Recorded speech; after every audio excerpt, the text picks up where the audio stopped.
All welcome back to my YouTube channel. ಮೊದಲನೇದಾಗಿ ಎಲ್ರಿಗೂ ಮಕರ ಸಂಕ್ರಾಂತಿ ಹಬ್ಬದ ಶುಭಾಶಯಗಳು. ಇವತ್ತು ಹಬ್ಬ ಇರೋದ್ರಿಂದ ಇವತ್ತಿನ ದಿನದ ಬ್ಲಾಗ್ನ ನಾನು ಸ್ಟಾರ್ಟ್ ಮಾಡ್ತಿದ್ದೀನಿ.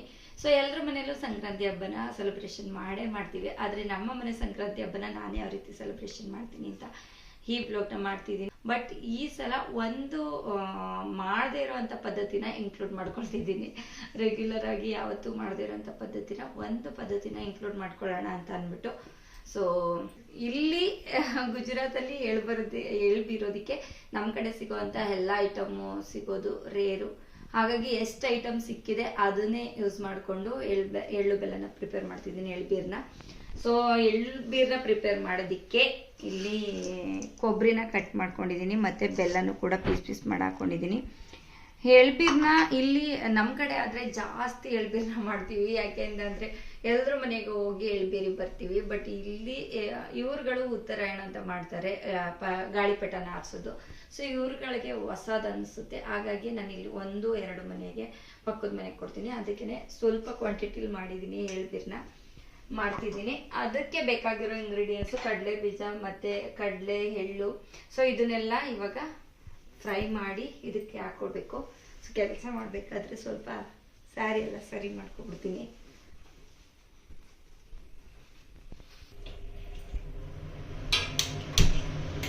ತವಾನೇ ಇಟ್ಕೊಂಡಿದ್ದೀನಿ. ಇದಕ್ಕೆ ಎಳ್ಳು ಮತ್ತು ಕಡಲೆ ಬೀಜ ಎಲ್ಲ ಸ್ವಲ್ಪ ಫ್ರೈ ಮಾಡಿ ಆ್ಯಡ್ ಮಾಡ್ಕೋಬೇಕು.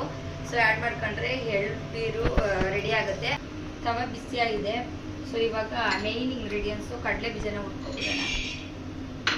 ಸ್ವಲ್ಪ ಕಡಲೆ ಬೀಜ ಜಾಸ್ತಿ ಇರಲಿ ಅಂತ ಅಂದ್ಬಿಟ್ಟು ಜಾಸ್ತಿ ತೊಗೊಂಡಿದ್ದೀನಿ.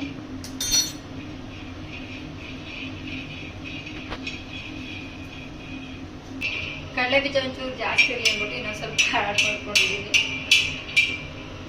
ಪ್ರಣವಿ ಮಲ್ಕೊಂಡಿದ್ದಾಳೆ. ಅವಳು ಎದ್ದೇಳೋಷ್ಟರಲ್ಲಿ ನನ್ನ ಕೆಲಸ ಎಲ್ಲ ಬೇಗ ಮುಗಿಸ್ಕೊಂಡ್ಬಿಟ್ರೆ ನನಗೂ ಸ್ವಲ್ಪ ಆರಾಮಾಗುತ್ತೆ. ಸೊ ಅದಕ್ಕೋಸ್ಕರ ಒಂಚೂರು ಫಾಸ್ಟಾಗಿ ಮಾಡ್ಕೊಳ್ತಿದ್ದೀನಿ. ಬೆಳಗ್ಗೆಯಿಂದನೂ ಇವತ್ತು ಆಲ್ರೆಡಿ ಸಂಜೆ ಆಗೋಗಿ ಬಂದಿದ್ದೆ. ಇನ್ನು ಇವಾಗ 3:30 ಆಗಿದೆ.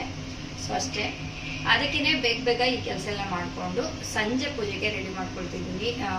ಫುಲ್ ಬೆಳಗ್ಗೆದೆಲ್ಲ ಕ್ಲೀನಿಂಗು ಅದು ಇದು ಅದರಲ್ಲೇ ಮುಳುಗೋದೆ. ಸೊ ಅದಾದಮೇಲೆ ಮಕ್ಕಳಿಗೆಲ್ಲ ಸ್ನಾನ ಮಾಡಿಸಿ ನಾನು ಸ್ನಾನ ಮಾಡಿಕೊಂಡು ಸಾರಿ ಎಲ್ಲ ಹಾಕೊಂಡು ರೆಡಿಯಾಗಿ ಬಂದಿದ್ದೀನಿ. ಸೊ ನೆಕ್ಸ್ಟ್ ಪ್ರೊಸೀಜರ್ ಏನು ಅಂತ ವಿಡಿಯೋ ಮಾಡ್ತೀನಿ. ಇದು ಕಬ್ಬಿಣ ತವ ಆಗಿರೋದ್ರಿಂದ ಸ್ವಲ್ಪ ಬೇಗ ರೋಸ್ಟ್ ಆಗುತ್ತೆ. ಸ್ವಲ್ಪ ತಣ್ಣಗಾದ್ಮೇಲೆ ಸಿಪ್ಪೆ ತೆಗೆದು ಹಾಕ್ಲಿಕ್ಕಾಗುತ್ತೆ ಅಂದ್ಬಿಟ್ಟು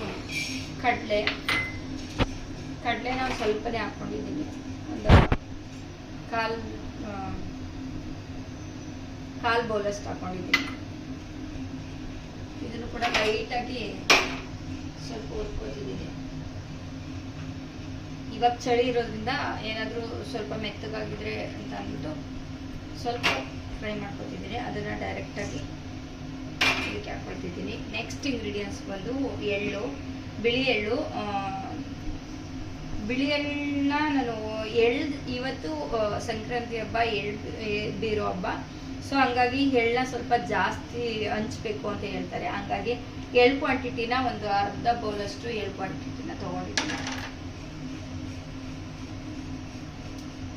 ನಮ್ಮ ಕಡೆ ಆದರೆ ಒಂದು 15 days to 20 days ಮುಂಚೆಯಿಂದನೇ ಕೊಬ್ಬರಿ ಎಲ್ಲ ಮೇಲ್ಗಡೆ ಸಿಪ್ಪೆ ತೆಗೆದು ಕಟ್ ಮಾಡಿ ಒಣಗಿಸಿ ಮತ್ತು ಎಲ್ಲನೂ ರೆಡಿ ಮಾಡ್ಕೋತೀವಿ. ಕೊಬ್ಬರಿ ಬೆಲ್ಲ ಎಲ್ಲ ಒಣಗಿಸೋಕೆ ರೆಡಿ ಮಾಡ್ಕೋತೀವಿ. ಮತ್ತು 1-2 ದಿನ ಮುಂಚೆನೇ ಎಳ್ಬೀರೆಲ್ಲ ರೆಡಿ ಮಾಡ್ಕೊಬಿಡ್ತಾರೆ, ಇಲ್ಲ 1 ದಿನ ಮುಂಚೆನೇ ಮಾಡ್ಕೋತಾರೆ. ಆದರೆ ನಾನಿಲ್ಲಿ ಜಾಸ್ತಿ ಮಾಡಲ್ವಲ್ಲ, ಸ್ವಲ್ಪ ಕ್ವಾಂಟಿಟಿ. ಹಾಗಾಗಿ ಈ ರೀತಿ ಚಿಟಪಟ ಅಂತ ಸೌಂಡ್ ಬರ್ತಿದೆ. ಈ ಥರ ಚಿಟಪಟ ಅಂತ ಸೌಂಡ್ ಬರೋವರೆಗೂ ಎಳ್ಳ ಚೆನ್ನಾಗಿ ಕ್ರಿಸ್ಪಿಯಾಗಿ ಹುರ್ಕೊಂಡಿದ್ದೀನಿ. ಸೊ ಇದನ್ನು ಕೂಡ ಡೈರೆಕ್ಟಾಗಿ ಆ್ಯಡ್ ಮಾಡ್ಕೊತೀನಿ. ಇದಕ್ಕೆ ಚೆಲ್ಲುತ್ತಾ ಅಂತ ಗೊತ್ತಿಲ್ಲ. ಎಸ್. ಸೊ ಇದನ್ನು ಹಾಕೊಂಡಿದ್ದೀನಿ. ಸ್ವಲ್ಪ ತಣ್ಣಗಾಗಲಿ. ಇದಾದಮೇಲೆ ಸ್ವಲ್ಪ ಕಡಲೆ ಬೀಜನ ಫ್ರೈ ಮಾಡಿ ಹಾಕ್ಕೊಂಡ್ರೆ ಸೊ ಎಳ್ಬೀರು ಮುಗೀತು. ಇದು ಬೆಲ್ಲನೂ ಕೂಡ ಹಾಕೊಂಡಿದ್ದೀನಿ. ಇಲ್ಲಿ ಸಕ್ಕರೆ ಹೆಚ್ಚು ನಮ್ಮ ಕಡೆ ಹೆಚ್ಚು ಸಿಗುತ್ತಲ್ಲ, ಸಕ್ಕರೆ ಹೆಚ್ಚು ಆ ಥರ ಸಿಗಲ್ಲ ಅಂತ ಅಂದ್ಬಿಟ್ಟು ಇದು ಚಿಕ್ಕ ಚಿಕ್ಕ ಸಕ್ಕರೆ ಹಚ್ಚಿತ್ತು, ಅದನ್ನೇ ತರಿಸಿದೆ. ಅದನ್ನ ಸ್ವಲ್ಪ ಆ್ಯಡ್ ಮಾಡ್ತಿದ್ದೀನಿ, 1-2 ಟೇಬಲ್ ಸ್ಪೂನ್ ಅಷ್ಟು.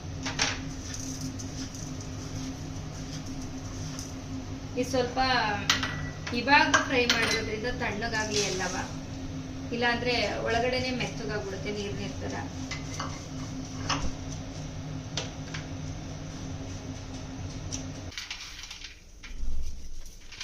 ಆದರೆ ಸ್ವಲ್ಪ ಕ್ರಶ್ ಆಗಿದ್ರೆ ಚೆನ್ನಾಗಿರುತ್ತೆ, ಮಿಕ್ಸ್ ಆಗುತ್ತೆ. ಸೊ ನೋಡಿ, ಕಡಲೆ ಬೀಜನೂ ಕೂಡ ಇದಕ್ಕೆ ಮಿಕ್ಸ್ ಮಾಡಿಕೊಂಡೆ.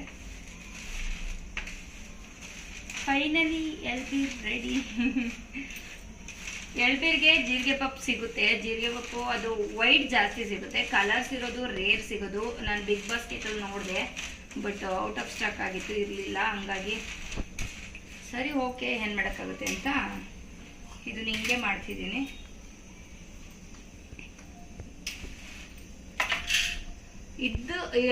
ಇದಕ್ಕಿಂತ 2ನೇ ವರ್ಷದಲ್ಲಿ ನಾನು ಏನು ಮಾಡಿದ್ದೆ ಅಂತಂದರೆ, ಎಳ್ಬೀರ್ ಮಾಡಿಬಿಟ್ಟು, ಎಳ್ಬೀರ್ನ ಬೀರಿದೆ ಇದೇ ಥರ ವಿಡಿಯೋನು ಕೂಡ ಮಾಡಿದ್ದೆ.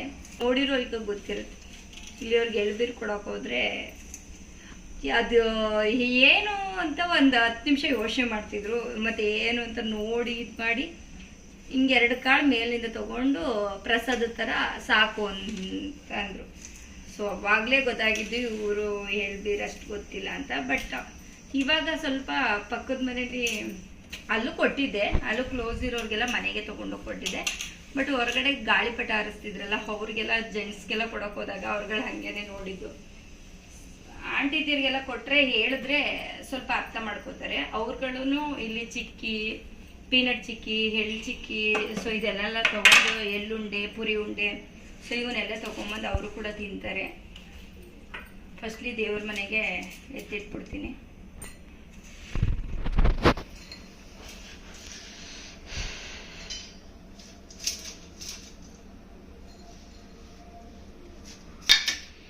ರೆಡಿಯಾಗಿದೆ.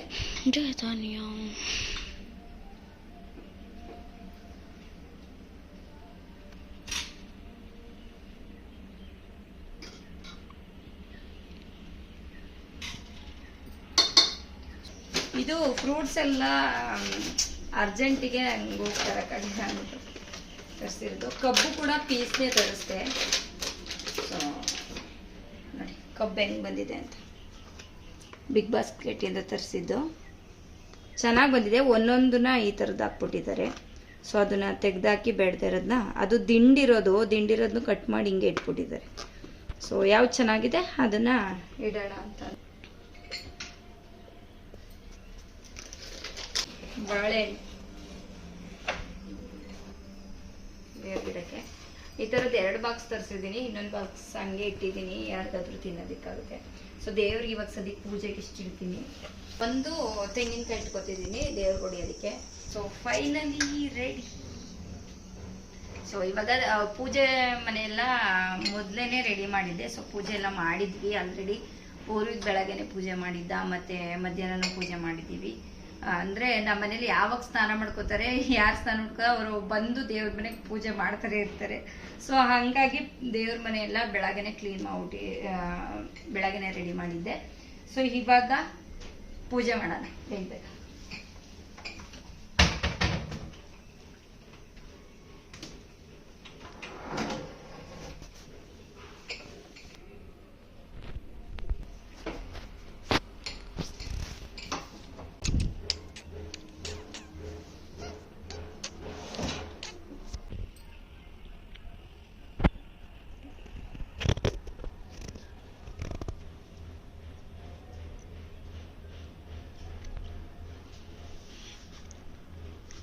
ಬಳೆ ತೊಟ್ಕೊಬತ್ತೀನಿ.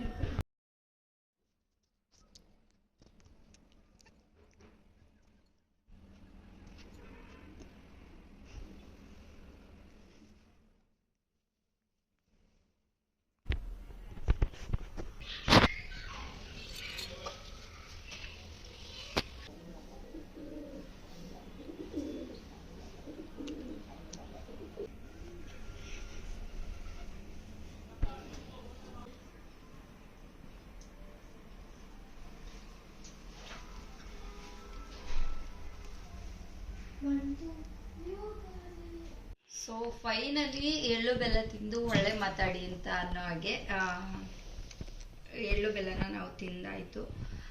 ಇವಾಗ ಸದ್ಯಕ್ಕೆ ಮನೆಯಲ್ಲಿರೋದು ನಾನು, ಪೂರ್ವಿ ಮತ್ತೆ ಪ್ರಣವಿ 3 ಜನ ಹಬ್ಬನ ಆಚರಣೆ ಮಾಡ್ತಿದ್ದೀವಿ. ನಮ್ಮ ಮನೆಯವರು ಬ್ಯುಸಿ ಇದ್ದಾರೆ, ವರ್ಕ್ ಹೋಗಿದ್ದಾರೆ, ಮತ್ತೆ ಮುಕುಂದ ಇದ್ದ ಅವನು ಕೂಡ ಬ್ಯುಸಿ ಆಗಿದ್ದಾನೆ.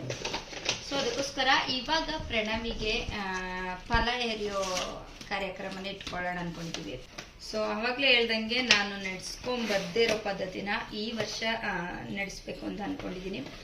ಏನು ಅಂತ ಅಂದರೆ ಮಕ್ಕಳಿಗೆ ಫಲ ಎರೆಯೋದು ಅಂತ ತುಂಬ ವಿಡಿಯೋಸ್ನ ನೋಡಿದೆ ನಾನು. ಸೊ ಅದರಲ್ಲಿ ನನಗೆ ಅರ್ಥ ಆಗಿದ್ದು, ನನಗೆ ಮಾಡಬೇಕು ಅನಿಸಿದ್ದು ಇಷ್ಟೇ. ನಮ್ಮ ಮಕ್ಕಳಿಗೆ ಏನೋ ಒಂದು ಒಳ್ಳೇದಾಗುತ್ತೆ ಅಂತ ಅಂದಾಗ ಯಾಕೆ ಮಾಡಬಾರ್ದು ಅಂತ. ಇತ್ತೀಚೆಗೆ ಪ್ರಣವಿ ಹಠ ಮಾಡೋದು ತುಂಬಾ ಜಾಸ್ತಿ ಆಗಿದೆ. ಹಾಗಾಗಿ ಸ್ವಲ್ಪ ಒಳ್ಳೇದಾಗಲಿ, ಶಾಂತಿ ಆಗಲಿ, ಮತ್ತು ಮಕ್ಕಳ ಆರೋಗ್ಯ, ಆಯಸ್ಸು, ವಿದ್ಯಾಭ್ಯಾಸ ಎಲ್ಲದರಲ್ಲೂ ಒಳ್ಳೇದಾಗುತ್ತೆ ಅಂತ ಅಂದರೆ ನಾವು ಯಾಕೆ ಇದನ್ನು ಫಾಲೋ ಮಾಡಬಾರ್ದು ಅಂತ ಅಂದ್ಬಿಟ್ಟು ನಾನು ಈ ಒಂದು ಫಲ ಎರೆಯೋದೇನಿದೆ ಸೊ ಅದನ್ನು ಮಾಡೋಣ ಅಂತ ಫ್ರೂಟ್ಸ್ ಎಲ್ಲ ರೆಡಿ ಮಾಡ್ಕೊಳ್ತಿದ್ದೀನಿ. ಅದಕ್ಕೆ ಏನೇನೆಲ್ಲ ಇಂಗ್ರೀಡಿಯೆಂಟ್ಸ್ ಬೇಕು, ಹೇಗೆಲ್ಲ ರೆಡಿ ಮಾಡ್ಕೋಬೇಕು ಅಂತ ಅಂದರೆ ಫ್ರೂಟ್ಸು ನಮ್ಮ ಮನೇಲಿ ಇರೋವಂಥ ಫ್ರೂಟ್ಸ್ ಯಾವುದಾದ್ರೂ ತೊಗೋಬೋದು. ಹಿಂಗೆ ಇದೇ ಇರಬೇಕು ಅದೇ ಇರಬೇಕು ಅಂತ ಏನಿಲ್ಲ. ಇದು ಫ್ರೂಟ್ಸು, ಬನಾನಾ ಮತ್ತು ಅದ್ರ ಜೊತೆಗೆ ಆ್ಯಪಲ್ ಕೂಡ ತರಿಸಿದ್ದೀನಿ. ನಾನು ಇಷ್ಟೊಂದು ಫ್ರೂಟ್ಸ್ ಏನಕ್ಕೆ ಅಂದರೆ ಫಲ ಎರೆಯೋದಕ್ಕೋಸ್ಕರನೇ ಇಷ್ಟೊಂದು ಫ್ರೂಟ್ಸ್ ತರಿಸಿದ್ದೀನಿ ಅಂತ ಏನು ಅನ್ಕೋಬೇಡಿ. ಮಕ್ಕಳಿಗೂ ಆಗುತ್ತೆ ಅಂತ ಅಂದ್ಬಿಟ್ಟು ಫ್ರೂಟ್ಸ್ನ ತರಿಸ್ಕೊಂಡಿದ್ದೀನಿ. ಸೊ ಇದಿಷ್ಟು 5 ತಟ್ಟೆನ ರೆಡಿ ಮಾಡ್ಕೋಬೇಕು. 5 ತಟ್ಟೆನ ನಾವು ಏನೇನೆಲ್ಲ ರೆಡಿ ಮಾಡ್ಕೊಳ್ತೀವಿ ಅನ್ನೋದೇ ಮೇಯ್ನ್ ಇರೋದು. ಸೊ ಇವಾಗ ಒಂದು ಇದಾಗುತ್ತೆ. ಇನ್ನೊಂದು ನೆಕ್ಸ್ಟ್ ಬಂದು ಎಳ್ಬೀರು ಏನಿತ್ತು ಸೊ ಅದನ್ನು ತಗೊಂಡಿದ್ದೀನಿ. ನೆಕ್ಸ್ಟ್ ಬಂದು ಈ ಫ್ರೂಟು ಏನೋ ಎಲ್ಚೆ ಹಣ್ಣು ಅಂತ ಹೇಳ್ತಾರೆ, ಅದು ನನಗೆ ಸಿಗಲಿಲ್ಲ. ಸೊ ಹಾಗಾಗಿ ಇದೇನು ಆ್ಯಪಲ್ ಚಿಕ್ಕದೇನಿದೆ ಸೊ ಇದನ್ನು ತರಿಸಿದ್ದೀನಿ. ಈ ಥರ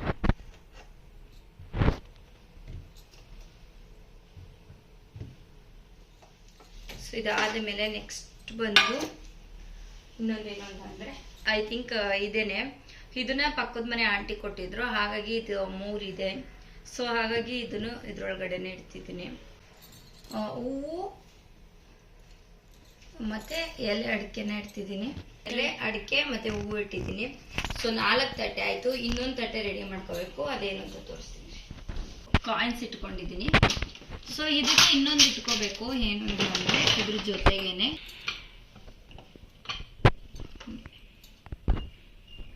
ಎಳ್ಳು ಬೆಲ್ಲ, ಕಬ್ಬು ಮತ್ತು ಎಲೆ ಅಡಿಕೆ, ಹೂವು ಮತ್ತು ಫ್ರೂಟ್ಸ್ಗಳು ಮತ್ತು ಕಾಯಿನ್ಸು. ಇದು 5 ತಟ್ಟೆ ಆಯಿತು.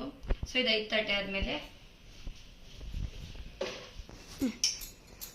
ನೆಕ್ಸ್ಟ್ ಒಂದು ತಟ್ಟೆಗೆ ನಾನಿಲ್ಲಿ ನೀರು ಮತ್ತು ಸ್ವಲ್ಪ ಒಂಚೂರು ಅರಿಶಿನ ಪುಡಿ ಮತ್ತು ಕುಂಕುಮನ ಹಾಕ್ಕೊಂಡು ಆರತಿ ತಟ್ಟೆನ ರೆಡಿ ಮಾಡ್ಕೊತಿದ್ದೀನಿ. ಇದಕ್ಕೆ 2 ದೀಪನ ಇಟ್ಕೋಬೇಕು. ಇದಿಟ್ಕೊಂಡು ಯಾವ ರೀತಿ ನಿಲ್ಲಿಸ್ಬೇಕು, ಯಾವ ರೀತಿ ಮಾಡಬೇಕು ಅಂತ ನೆಕ್ಸ್ಟ್ ತೋರಿಸ್ತೀನಿ, ಬನ್ನಿ.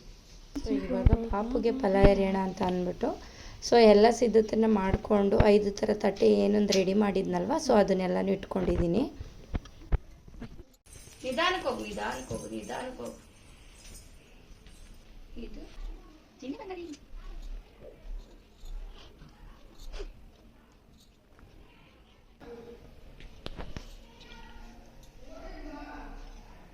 ಇದನ್ನ ಮುಟ್ಟಿ ನಮಸ್ಕಾರ ಮಾಡ್ಕೊಳ್ಳ. ಇದನ್ನ ಮುಟ್ಟಿ ನಮಸ್ಕಾರ ಮಾಡ್ಕೊಳ್ಳ. ಇದನ್ನ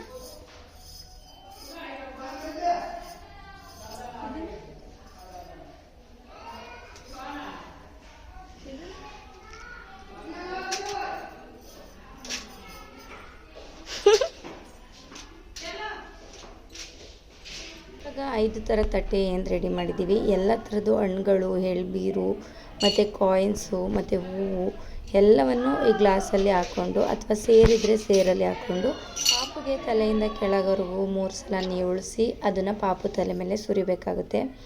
ಸೊ ಇದೇ ಥರ ನಾನು 3 ಸಲನೂ ಮಾಡಿದ್ದೀನಿ. 3 ಟೈಮ್ಸ್ ಇದನ್ನು ಮಾಡಬೇಕು. ಇದೇ ರೀತಿ ಮಾಡಬೇಕು 3 ಟೈಮ್ಸೂ.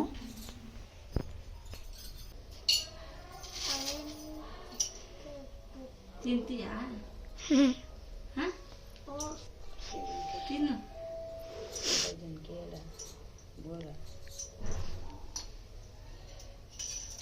ಎತ್ತು ಕತ್ತು ಒಂಚೂರು.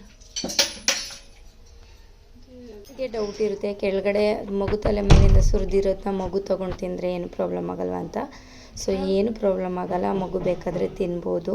ನನ್ನ ಮಗಳು ಕೂಡ ಕೇಳಿದ್ಲು ತಿನ್ಬೋದಮ್ಮ ಅಂತ. ಸೊ ತಿನ್ನು ಪಪ್ಪು ಅಂತ ಹೇಳಿದ್ದಕ್ಕೆ ತಿಂತಿದ್ದಾಳೆ. ಹಾಗೆಯೇ ಲಾಸ್ಟಲ್ಲಿ ಆರತಿ ಏನು ರೆಡಿ ಮಾಡಿರ್ತೀವಲ್ವ, ಸೊ ಈ ಆರತಿನ ಬೆಳಗಿ ಸೊ ಇದನ್ನು ಹೊರ್ಗಡೆ ಚೆಲ್ಲಬೇಕು. ಆರತಿನ ಹೊರಗಡೆ ಚೆಲ್ಲಿದ ಮೇಲೆ ಸೊ ಪಾಪನ ಅಲ್ಲಿಂದ ಎದ್ದೇಳಿಸ್ಬೋದು. ಸೊ ಇಷ್ಟನ್ನು ಮಾಡಿದರೆ ಫಲ ಎರೆಯೋ ಕಾರ್ಯಕ್ರಮ ಸಂಪೂರ್ಣವಾಗಿ ಕಂಪ್ಲೀಟ್ ಆಗುತ್ತೆ. ಹಾಗೆ ಈ ವಿಡಿಯೋನ ನಾನು ತುಂಬ ಲೇಟಾಗಿ ಅಪ್ಲೋಡ್ ಮಾಡ್ತಿದ್ದೀನಿ. ಸೊ ಯಾರೆಲ್ಲ ಈ ವರ್ಷ ಈ ಕಾರ್ಯಕ್ರಮನ ಮಾಡೋದಕ್ಕಾಗಲಿಲ್ಲ ಅವರು ನೆಕ್ಸ್ಟ್ ಇಯರ್ಗೆ ಮಾಡೋದಕ್ಕೆ ಹೆಲ್ಪ್ ಆಗ್ಬೋದು. ನಾವು ಸಂಕ್ರಾಂತಿನಲ್ಲಿ ಹೇಗೆ ಹೇಳ್ಬಿರ್ತೀವೋ ಅದೇ ರೀತಿ ಇಲ್ಲಿ ಅವರು ಉತ್ತರಾಯಣ ಅಂತ ಮಾಡ್ತಾರೆ, ಗಾಳಿಪಟನ ಹಾರಿಸ್ತಾರೆ. ಸೊ ಹಾಗಾಗಿ ಇವಳು ಕೂಡ ಪಕ್ಕದ ಮನೆಯವ್ರ ಜೊತೆ ಗಾಳಿಪಟ ಹಾರಿಸೋದಕ್ಕೆ ಹೋಗಬೇಕು ಅಂದ್ಬಿಟ್ಟು ಡ್ರೆಸ್ ಚೇಂಜ್ ಮಾಡ್ಕೊಬಿಟ್ಟಿದ್ಲು. ಅದೇ ಡ್ರೆಸ್ಸಲ್ಲಿ ಹೇಳ್ಬಿರ್ತಿದ್ದಾಳೆ. ಸೊ ಫೈನಲಿ ನಾವು ಕೂಡ ಗಾಳಿಪಟನ ಹಾರಿಸೋದಕ್ಕೆ ಬಂದಿದ್ದೀವಿ. ಇದು ನಮ್ಮ ಮನೆಯ ಸಿಂಪಲ್ ಸಂಕ್ರಾಂತಿ ಆಗಿತ್ತು. ಇಷ್ಟ ಆದರೆ ಸಬ್ಸ್ಕ್ರೈಬ್ ಮಾಡಿ, ಲೈಕ್ ಮಾಡಿ. Thank you.